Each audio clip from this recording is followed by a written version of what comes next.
Fasting means hunger for God, not hunger for people's applause. That's the meaning of fasting.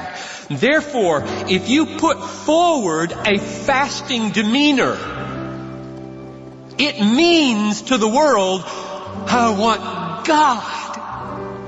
And if that's not what you want, you're a hypocrite. Hi, I'm your host, Dan Kruver. What does hunger say about our hearts?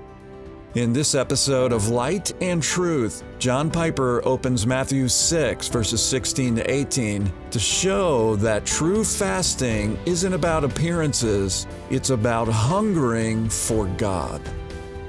This message was originally preached at Bethlehem Baptist Church on February 5th, 1995. Carl Lungquist was the president of Bethel College and Seminary for almost 30 years. He died about 4 years ago of complications with a terrible skin cancer. Some of you remember. In the latter years of his life, he devoted a lot of energy to promoting and studying the devotional life and the life of the disciplines of the Christian walk. He began a little organization called the Evangelical Order of the Burning Heart, based on that passage in Luke 24 where they said, "Did not our hearts burn within us when we heard the word opened to us?" And he began to discover things that he had not practiced much of his life, and he, to his great credit, built them into his life in those latter years and taught them and wrote articles in our Standard about them. And in issue number 16 of the letter called the Burning Heart Letter that he was sending out month after month, and I was getting them and benefiting from them as God was teaching him, because I had a great admiration for Carl Lungquist, he wrote about his first beginnings of taking fasting seriously. Let me read you a couple of paragraphs so you'll hear how one man probably, it was 1980. I can't remember what age Carl Lungquist would have been in 1980, but you listen. My own serious consideration of fasting as a spiritual discipline began as a result of a visit with Dr. Jun Gong Kim in Seoul, Korea. "Is it true," I asked him, "that you spent 40 days in fasting prior to the evangelism crusade in 1980? "Yes," he responded, "it is true." Dr. Kim was chairman of the crusade expected to bring 1 million people to Yoido Plaza, but 6 months before the meeting, police informed him they were revoking their permission for the crusade. Korea at that time was in political turmoil and Seoul was under martial law. The officers decided they could not take the risk of having so many people together in one place. So Dr. Kim and some associates went to a prayer mountain and there spent 40 days before the Lord in fasting and prayer for the crusade.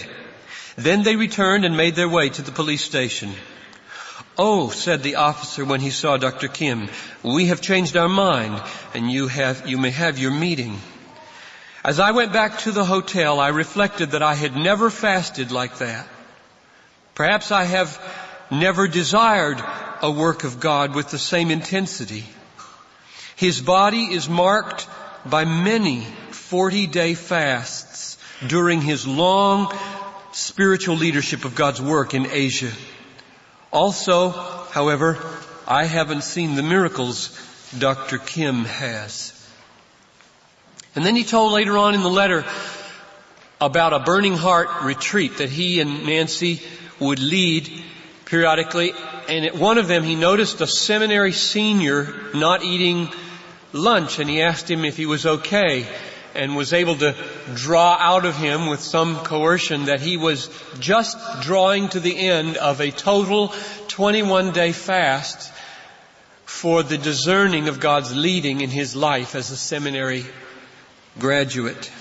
And Dr. Lungquist said that in his later years, on the basis of experiences like these, he began to build into his life a regular fast of a weekly nature And he described it like this: instead of taking 1 hour for lunch, I use the time to go to a prayer, this is 1 day a week, to go to a prayer room, usually the Flame Room in nearby Bethel Theological Seminary, and there I spend my lunch break in fellowship with God and in prayer. And I have learned a very personal dimension to what Jesus declared, I have had meat to eat ye know not of. One of the texts that moved Dr. Lungquist was Matthew 6:16 to 18, and the verse that arrested him and convicted him. It's one thing to base your life on people's experience. That's not a very reliable basis. It's another thing to base it on the Word of God. And what he saw are the words, and whenever you fast. And like so many of us, including most of the books you'll read on fasting, he noticed it did not say, if you fast. Jesus didn't say, if you fast, do it like this. He said, when you fast, or whenever you fast. And Dr. Lungquist and I and many commentators conclude Jesus is not teaching us to fast. He's assuming we're fasting. And he's teaching us how not to do it and how to do it. It's what Matthew 9:15 said. When the bridegroom is taken away, then they will fast. So you don't find a command to fast in the New Testament. You find an assumption of fasting in the New Testament. When the bridegroom is taken away, they will fast. Or Matthew 6:16, when you fast, do it like this, not like that. Jesus is teaching how to do it, how not to do it, not whether to do it. If fasting is going to be built into our lives as people and as a church for the rest of our lives, then we need to know how not to do it and how to do it. What are the perils of fasting? That's what Jesus is talking about in this text. The spiritual dangers of going about it the wrong way or having a wrong mindset about fasting. First he tells us what not to do, and then he tells us what to do. Verse 16, he says, don't be like the hypocrites. Whenever you fast, do not put on a gloomy face as the hypocrites do, for they neglect their appearance in order to be seen fasting by men. So the mark of the hypocrites, it seems, is that they want to be seen fasting by other people. No, everybody in this room knows what that tastes like. It tastes so good. Oh, it's built right into the fabric of the fallen human heart that we want people to notice our accomplishments and tell us how good they are. There's something, it is better than all the food you could eat, and that's why you can fast to get it. It's better than anything. People will just go to any lengths if they can get the applause of people, if they can get the commendation of a very significant person in their life. Something in this fallen heart craves to be made much of by other people. And Jesus knows that, and therefore he talks a good deal about it in his Gospels, and especially right here. In the last part of verse 16 he says, here's the warning, truly I say to you, they have their reward in full. In other words, if the praise of men, if the applause or the esteem or the commendation of other people is what you're after, you'll get it. And that's all you'll get. So the danger of fasting like this is that it works. It succeeds so horribly. That's the danger. If you want the reward of other people's recognizing your discipline and your devotion and your piety, it will work. It will succeed. And that's all it will succeed at.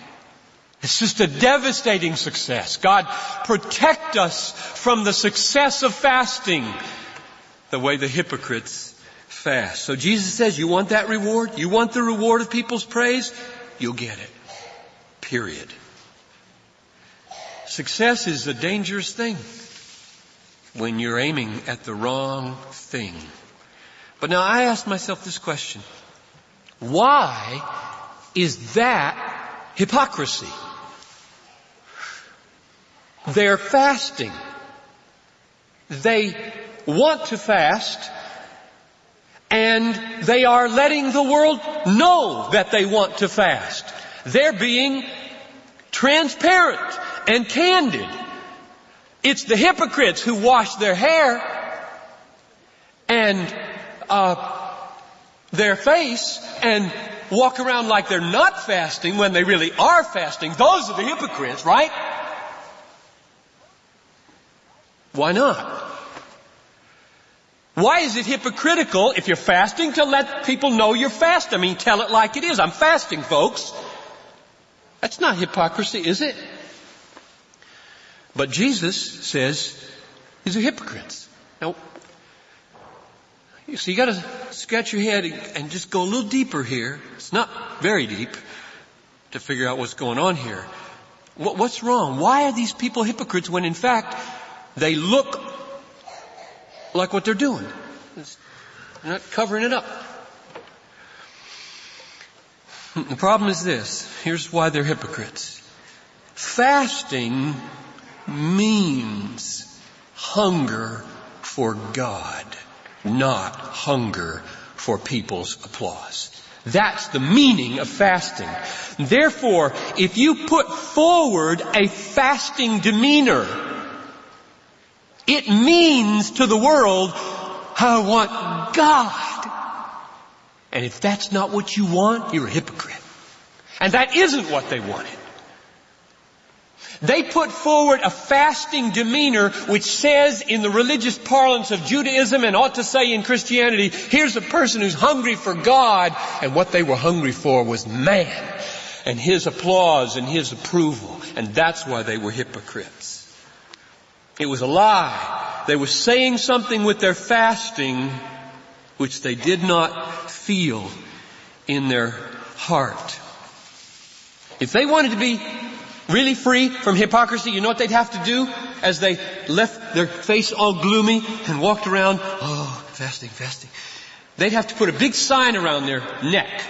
And the sign would say, the bottom line reward for my fasting is your approval. That's what they'd have to wear.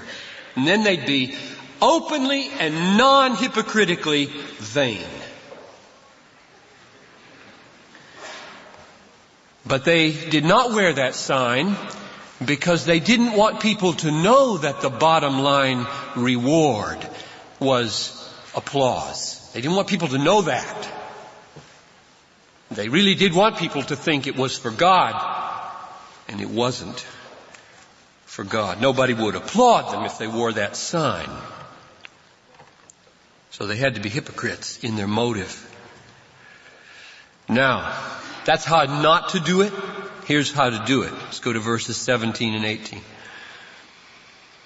But you, when you fast, anoint your head,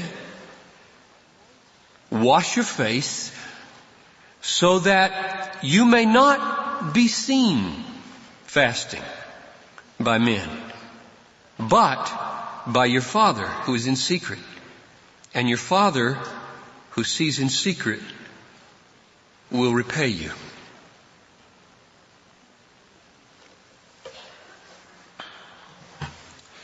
Now there are all kinds of public fasting in the Bible. Public, seeable fasting in the Bible, including the New Testament. Acts 13, a group fasting at Antioch. Acts 14, they fasted before they appointed elders. Luke knew about it, he wrote about it.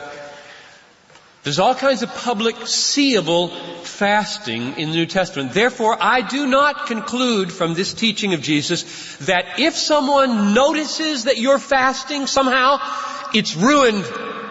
Its benefit is ruined.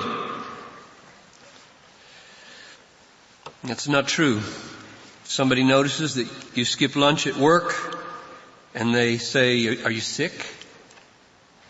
And you say, No, I feel fine. Well, why didn't you eat?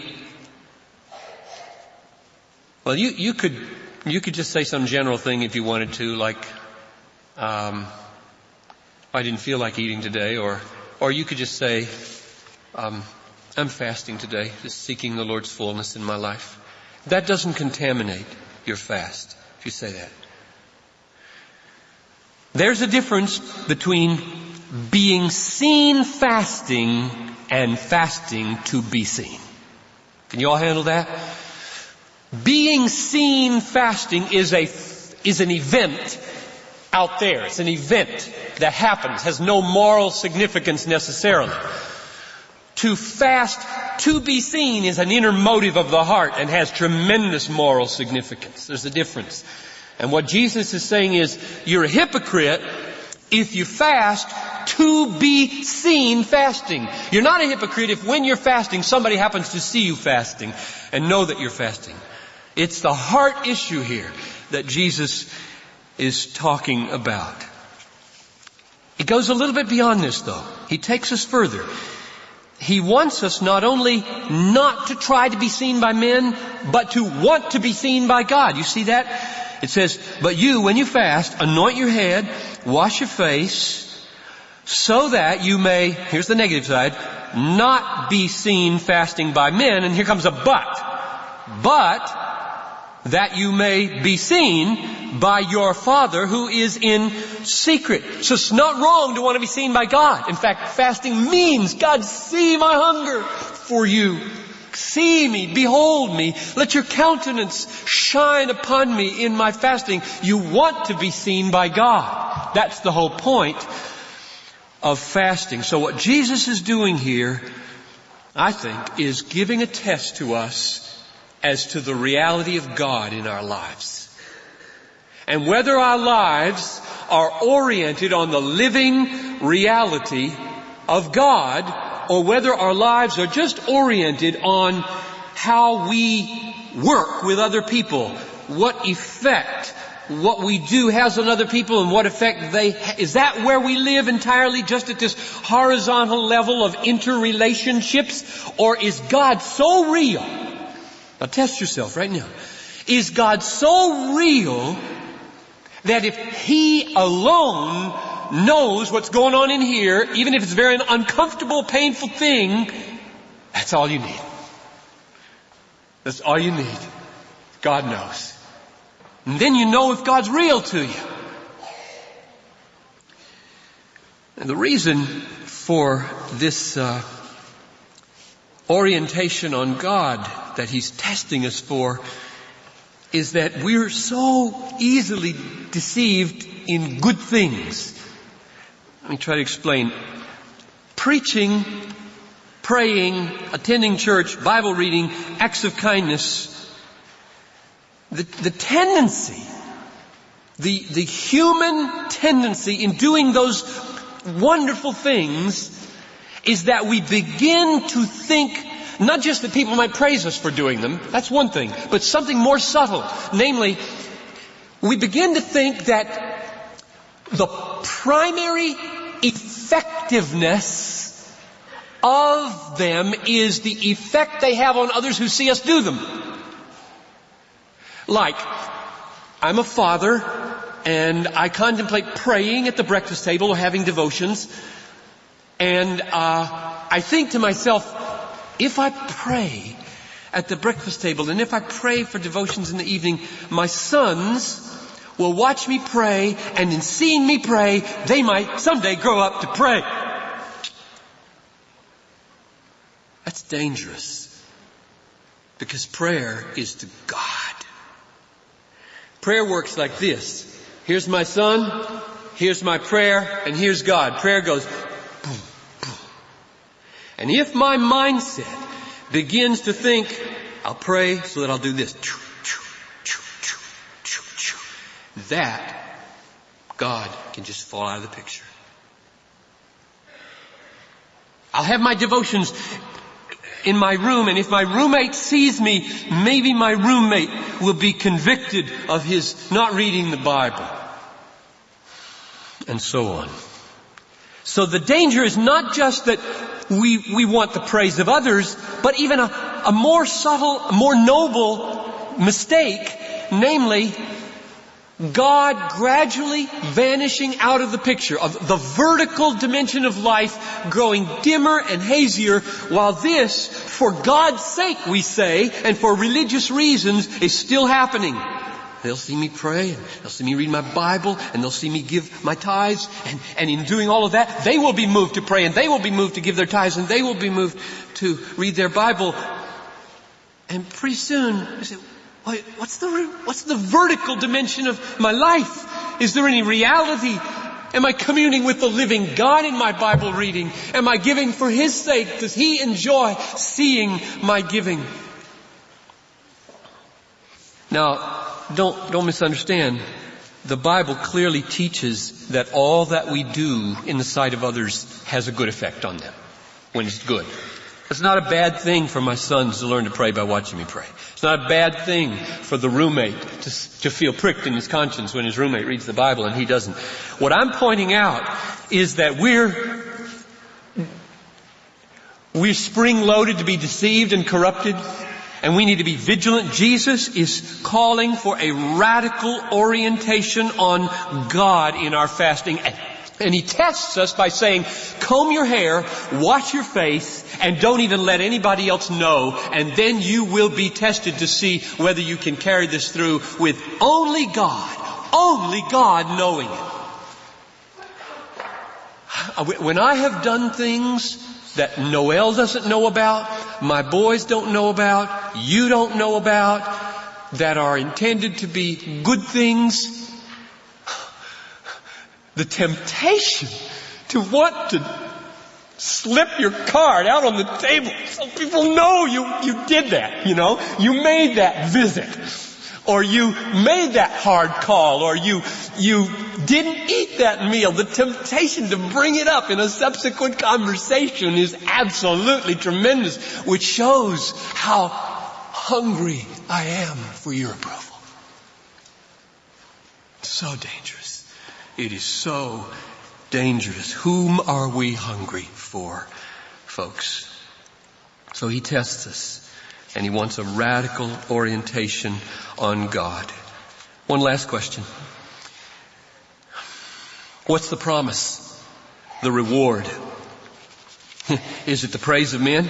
You fast towards God, and when you're done with your fasting and your hair's all combed and your face is washed and the fast is over, people then praise you. Wrong. Is it money? The very next verse says, don't lay up for yourselves treasures on earth. Doesn't matter whether God gave the money or the devil gave the money. Don't let your fasting be a fasting for the accumulation of earthly riches. I think the reward is the Lord's Prayer. Just a few verses earlier. Hallowed be thy name. Thy kingdom come. Thy will be done. That's what we want to happen. If we fast and nobody's watching, and we say, oh God, what I long for is for your name to be glorified, cherished, loved by me and my family and my church.